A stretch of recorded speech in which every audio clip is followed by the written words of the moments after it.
எங்கள் படித்ததில் பிடித்தது யூடியூப் சேனலுக்கு உங்களை அன்புடன் வரவேற்கிறோம். அத்தியாயம் 20 முதற் பகைவன். இந்த வீடியோ உங்களுக்கு பிடித்திருந்தால் லைக், சப்ஸ்கிரைப், ஷேர் செய்யவும்.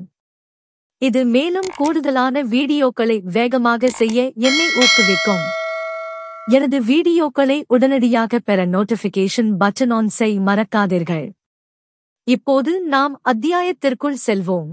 தக்க சமயத்தில் ஆந்தை செய்து உதவியை ஆழ்வார்க்கடியான் மனத்திற்குள் பெரிதும் பாராட்டினான். ஏனெனில் காட்டின் மத்தியில் கூடியிருந்த சதிகாரர்கள் சிறகடித்துக் கொண்டு உருமிய ஆந்தையைப் பார்த்து அதனால் ஏற்பட்ட சத்தந்தான் என்று எண்ணிக்கொண்டார்கள். அடே, இந்தக் கோட்டான் நம்மை பயப்படுத்திவிட்டது. வெட்டுடா அதை என்றான் ஒருவன். வேண்டாம், உங்கள் கத்திகளை வேறு முக்கியமான காரியங்களுக்கு பத்திரப்படுத்தி வையுங்கள். நம் பகைவர்களை பூண்டோடு ஒழிப்பதற்கு கூராக்கி வையுங்கள். ஆந்தையும் கோட்டானும் நம் பகைவர்களல்ல, அவை நம் சிநேகிதர்கள். மனிதர்கள் சாதாரணமாய் உறங்கும் சமயங்களில் நாம் கண் விழித்திருக்கிறோம். நம்மோடு ஆந்தைகளும் கூகைகளும் கண் விழித்திருக்கின்றன என்றான் ரவிதாசன் என்பவன். அவனுடைய பேச்சைக் கேட்டுக்கொண்டே மெல்ல மெல்ல அடிமேல் அடியெடுத்து வைத்து நடந்து திருமலையப்பன் ஒரு பெரிய மருத மரத்தின் சமீபத்தை அடைந்தான். 100 வயதான அந்த மரத்தின் பெரிய வேர்கள் நாலாபுறத்திலும் ஓடியிருந்தன. ஓர் ஆணிவேருக்கும் இன்னோர் ஆணிவேருக்கும் மத்தியில் தரையிலும் இடைபோயிருந்தது. மரத்தின் அடிப்பக்கத்திலும் நல்ல குழிவு இருந்தது.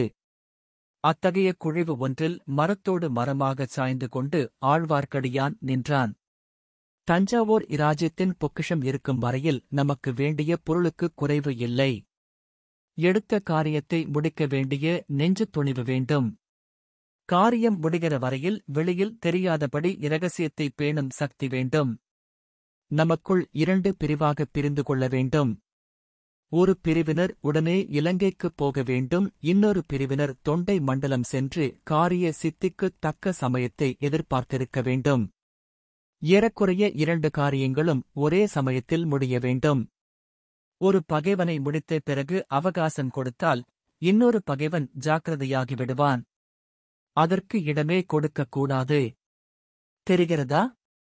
உங்களில் இலங்கைக்குப் போக யார் யார் ஆயத்தமாயிருக்கிறீர்கள் என்றான் ரவிதாசன். நான் போகிறேன், நான் தான் போவேன் என்று பல குரல்கள் ஒரே சமயத்தில் கேட்டன. யார் போகிறது என்பதை அடுத்த முறை பாண்டிய நாட்டில் கூடித் தீர்மானிக்கலாம். அதுவரைக்கும் இங்கே செய்ய வேண்டிய ஏற்பாடுகள் இன்னும் சில இருக்கின்றன என்றான் ரவிதாசன். ஈழத்துக்கு எந்த வழி போவது நல்லது என்று ஒருவன் கேட்டான். கோடிக்கரை வழியாகப் போகலாம். கடலை கடப்பதற்கு அது நல்ல வழி. ஆனால் இங்கிருந்து கோடிக்கரை வரையில் செல்வது கடினம். நெடுகிலும் பகைவர்கள், ஆங்காங்கே ஒற்றர்கள். ஆகையால் சேதுவுக்குச் சென்று அங்கே கடலைத் தாண்டி மாதோட்டத்துக்கருகில் இறங்குவதுதான் நல்லது. இலங்கை போகிறவர்கள் சமயத்தில் படகு வலிக்கவும் கட்டுமரம் தள்ளவும் கடலில் நீந்தவும் தெரிந்தவர்களாயிருக்க வேண்டும். இங்கே யாருக்கு நீந்தத் தெரியும்? எனக்குத் தெரியும், எனக்கும் தெரியும் என்ற குரல்கள் எழுந்தன. முதலில் இலங்கை மன்னன் மகிந்தனைக் கண்டு பேசிவிட்டு பிறகு காரியத்தில் இறங்க வேண்டும். ஆகையால் ஈழத்துக்குப் போகிறவர்களில் ஒருவருக்காவது சிங்கள மொழி தெரிந்திருக்க வேண்டும். நமது சோமன் சாம்பவன் இன்னும் வந்து சேரவில்லையே. யாராவது அவனை இன்றைக்குப் பார்த்தீர்களா? இதோ வந்து கொண்டிருக்கிறேன் என்று ஆழ்வார்க்கடியானுக்கு மிக்க சமீபத்திலிருந்து ஒரு குரல் கேட்டது. அடியான் மேலும் மரத்தோடு மரமாக ஒட்டிக்கொண்டான். அடாடா, இந்தப் பாழம் உடம்பு இப்படி பெருத்துவிட்டது, எவ்வளவு சங்கடமாயிருக்கிறது. புதிதாக 2 பேர் அக்கூட்டத்தில் வந்து சேர்ந்து கொண்டார்கள். ஆழ்வார்க்கடியான் தன் முகத்தில் ஒரு சிறு பகுதியை மட்டுமே மரத்துக்கு வெளியே நீட்டி எட்டிப் பார்த்தான். புதிதாக வந்தவர்கள் இருவரும் கொள்ளிடக் கரையில் அரச மரத்தடியில் சந்தித்து பேசியவர்கள்தான் என்று தெரிந்து கொண்டான். பொது மனிதர்களைக் கண்டதும் ரவிதாசன், வாருங்கள், வாருங்கள். ஒருவேளை ஏதாவது உங்களுக்கு ஆபத்து வந்துவிட்டதோ, வராமலே இருந்து விடுவீர்களோ என்று பயந்தேன். எங்கிருந்து எந்த வழியாக வந்தீர்கள் என்றான். கொள்ளிடக் கரையோடு வந்தோம். வழியில் ஒரு கூட்டம் நரிகள் வளைத்துக் கொண்டன. நரிகளிடம் சிக்காமல் தப்பித்து வருவதற்கு நேரம் ஆகிவிட்டது என்றான் சோமன் சாம்பவன். புலிக்கும் சிங்கத்துக்கும் பயப்பட்டால் பொருள் உண்டு. நரிக்கு பயப்படுகிறவர்களால் என்ன காரியத்தை சாதித்துவிட முடியும் என்றான் அந்தக் கூட்டத்துக்கு முன்னமே வந்திருந்தவர்களில் ஒருவன். அப்படிச் சொல்லாதே அப்பனே. சிங்கம் புலியைக் காட்டிலும் நரி பொல்லாதது. ஏனெனில் சிங்கமும் புலியும் தனித்தனியே பாய்ந்து வரும் விரோதிகள் அவற்றோடு சண்டையிட்டு சமாளிக்கலாம். ஆனால் நரிகளோ கூட்டங்கூட்டமாக வருகின்றன. ஆகையால் அவற்றுக்கு பலம் அதிகம். சோழ நாட்டு நரிகள் பெருங்கூட்டமாக வந்ததினால்தானே நம் ஒப்பற்ற மன்னாதி மன்னன் தோற்கவும் உயிர் துறக்கவும் நேர்ந்தது. இல்லாவிட்டால் அவ்விதம் நேர்ந்திருக்குமா? அந்த நரிக்குலத்தை அடியோடு அழிப்போம், பூண்டோடு நாசம் செய்வோம் என்று ஆங்காரத்துடன் கூவினான் சோமன் சாம்பவன். இதோ அதற்கு வேண்டிய உபகரணங்கள் என்று ரவிதாசன் பொன் நாணயங்களின் குவியலை சுட்டிக்காட்டினான். சோமன் சாம்பவன் நாணயங்கள் சிலவற்றைக் கையில் எடுத்துப் பார்த்துவிட்டு, ஆ, ஒரு பக்கம் புலி, இன்னொரு பக்கம் பனை என்று சொன்னான். சோழனுடைய பொன், பழுவேட்டரையனுடைய முத்திரை. நான் சொன்னது சொன்னபடி நிறைவேற்றிவிட்டேன். உங்களுடைய செய்தி என்ன? நமது இடும்பன்காரி ஏதாவது செய்தி கொண்டு வந்திருக்க வேண்டுமே என்றான் ரவிதாசன். ஆம், கொண்டு வந்திருக்கிறார், கேளுங்கள். அவரே சொல்லுவார். இடும்பன்காரி சொல்லத் தொடங்கினான். தங்கள் கட்டளைப்படியே சம்புவரையர் மாளிகையில் பணியாளாக நான் அமர்ந்து வேலை பார்த்து வருகிறேன். அதனுடைய பலன் நேற்றிரவுதான் சித்தித்தது. நேற்று சம்புவரையர் மாளிகையில் ஒரு பெரிய விருந்து நடந்தது. பெரிய பழுவேட்டரையர், வணங்காமுடி முனியரையர், மழபாடி மழுவரையர் முதலிய பலர் வந்திருந்தார்கள். குரவைக் கூத்தும் வேலநாட்டமும் நடைபெற்றன. வேலநாட்டம் ஆடிய தேவராளனுக்கு சன்னதம் வந்து குறி சொன்னான். அவன் சொன்னது நம்முடைய நோக்கத்துக்கு அனுசரணையாகவே இருந்தது. பழுவேட்டரையருடன் வந்த மூடு பல்லக்கில் அவருடைய இளையராணி வந்திருப்பதாக எல்லாரும் எண்ணியிருந்தார்கள். சுந்தர சோழ மகாராஜாவுக்கு உடல் நலம் சரியாயில்லை என்றும் அதிக நாள் உயிரோடிருக்க மாட்டாரென்றும் பழுவேட்டரையர் தெரிவித்தார். எல்லாருமாகச் சேர்ந்து அடுத்தபடி பட்டத்துக்கு வரவேண்டியவர் ஆதித்த கரிகாலர் அல்ல, மதுராந்தகத்தேவர் என்று முடிவு செய்தார்கள்.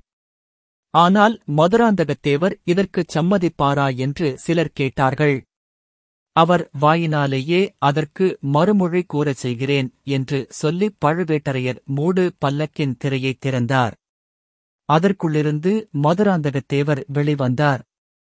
பட்டம் கட்டிக்கொள்ள தமக்கு சம்மதம் என்று அவர் தெரிவித்தார். இப்படி பெண் வேஷம் போடும் பராக்கிரமசாலிக்கு முடி சூட்டப் போகிறார்களாம். நன்றாய்ச் சூட்டட்டும், எல்லாம் நாம் எதிர்பார்த்தபடியேதான் நடந்து வருகிறது. இம்மாதிரி சோழ நாட்டிலேயே ஒரு குழப்பம் ஏற்படுவது நம்முடைய நோக்கத்துக்கு மிக உகந்தது. எது நேர்ந்தாலும் என்ன நடந்தாலும் நம்மை யாரும் சந்தேகிக்க மாட்டார்கள் அல்லவா? இடும்பன்காரி, மிக முக்கியமான செய்தி கொண்டு வந்திருக்கிறீர். ஆனால் இதெல்லாம் எப்படித் தெரிந்து கொண்டீர்? இதற்குச் சந்தர்ப்பம் எப்படி வாய்த்தது என்று கேட்டான் ரவிதாசன்.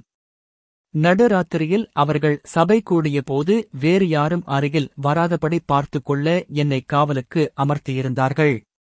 காவல் புரிந்து கொண்டே என் காதுகளையும் கண்களையும் உபயோகப்படுத்திக் கொண்டிருந்தேன். அப்படி உபயோகப்படுத்தியதில் வேறு ஏதாவது தெரிந்ததா? தெரிந்தது. அந்த நள்ளிரவு கூட்டத்தில் நடந்ததையெல்லாம் இன்னொரு வேற்று மனிதன் கோட்டை மதில் சுவர் மேலிருந்து கவனித்துக் கொண்டிருந்தான். ஆஹா! அவன் யார்? முன்குடுமி வைத்திருந்த ஒரு வைஷ்ணவன். ஆகா! அவன்தானா? அப்படி நான் நினைத்தேன். அவனை நீர் என்ன செய்தீர்? சம்புவரையரிடம் பிடித்து கொடுக்கவில்லையா? இல்லை. ஒருவேளை அவன் நம்மவனாயிருக்கலாம் என்று நினைத்துவிட்டேன். நீங்களே அனுப்பி வைத்தீர்களோ என்று எண்ணினேன். பெரிய பிசகு செய்துவிட்டீர். அவன் நம்மவன் அல்ல, கட்டையாய் குட்டையாய் இருப்பான். சண்டைக்காரன் பெயர் திருமலையப்பன், ஆழ்வார்க்கடியான் என்று சொல்லிக் கொள்வான். அவனேதான். நான் செய்த பிசகை என்று மத்தியானம் நானே உணர்ந்து கொண்டேன். அவன் நம் ஆள் அல்லவென்று தெரிந்தது. அதை எப்படி அறிந்தீர்? நேற்று இரவு கந்தன்மாறனின் பாலிய நண்பன் ஒருவனும் கடம்பூர் மாளிகைக்கு வந்திருந்தான். அவனுக்கும் பழுவேட்டரையர் கூட்டத்துக்கும் சம்பந்தம் ஒன்றுமில்லை என்று தெரிந்தது. அவன் அங்கேயே மூலையில் படுத்து நிம்மதியாக தூங்கினான். இன்று காலையில் சின்ன எஜமானர் தம் சிநேகிதனைக் கொண்டு விடக்கொள்ளிடக்கரை வரையில் வந்தார்.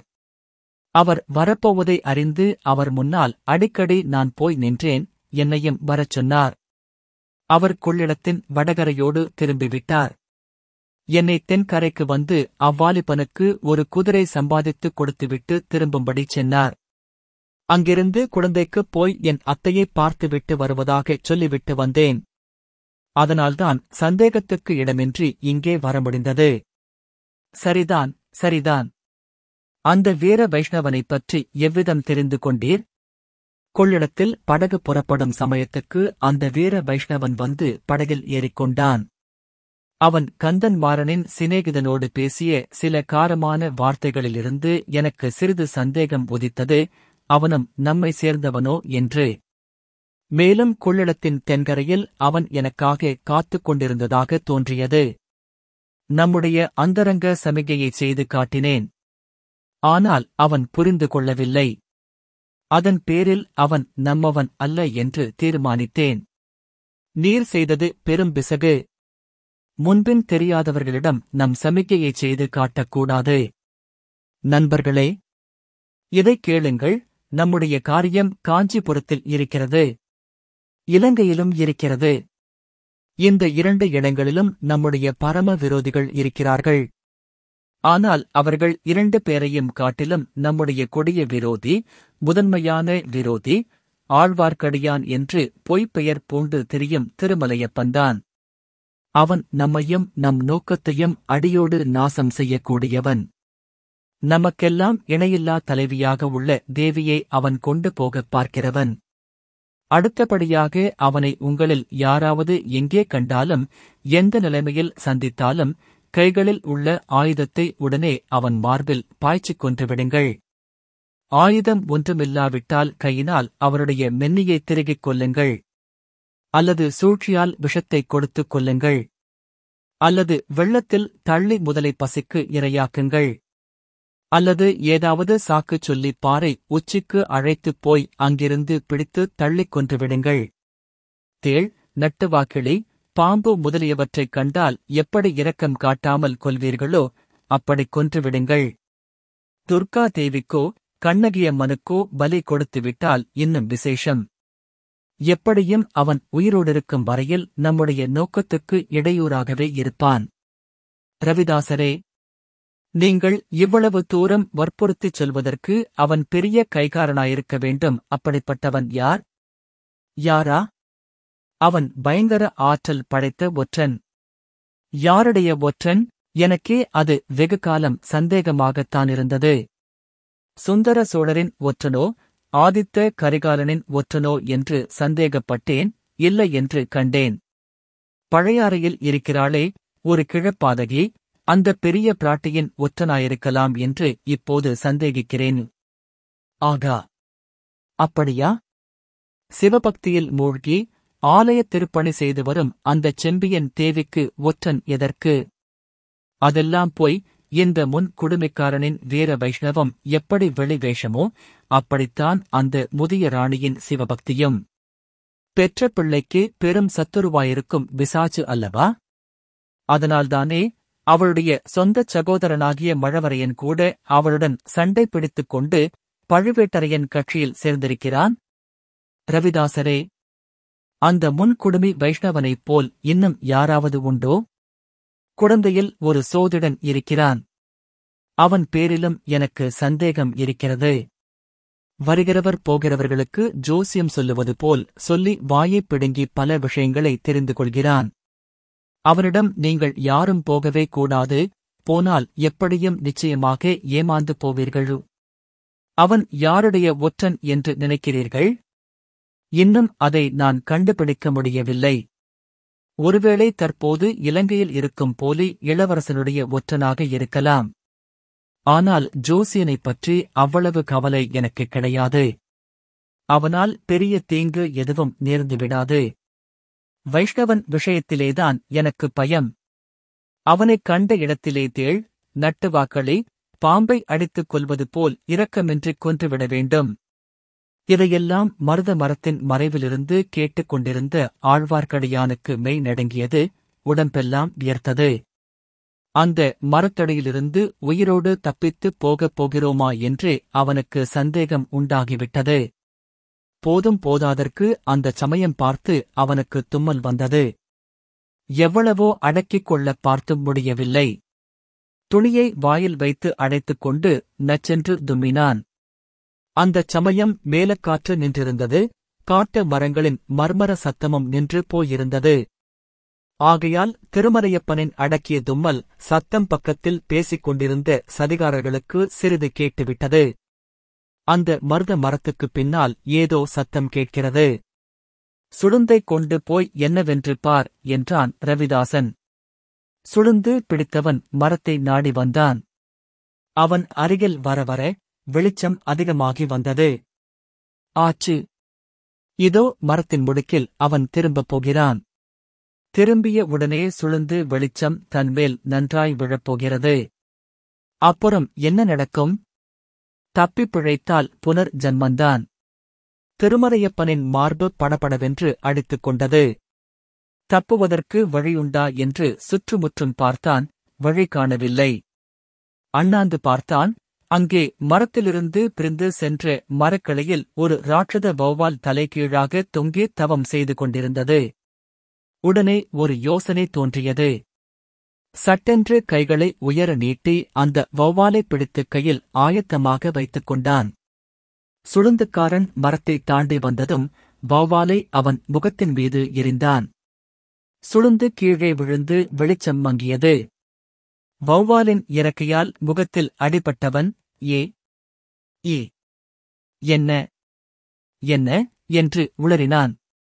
பலர் ஓடிவரும் சத்தம் கேட்டது. ஆழ்வார்க்கடியானும் ஓட்டம் பிடித்தான். அடுத்த கணம் அடர்ந்த காட்டுக்குள் புகுந்து மறைந்தான்.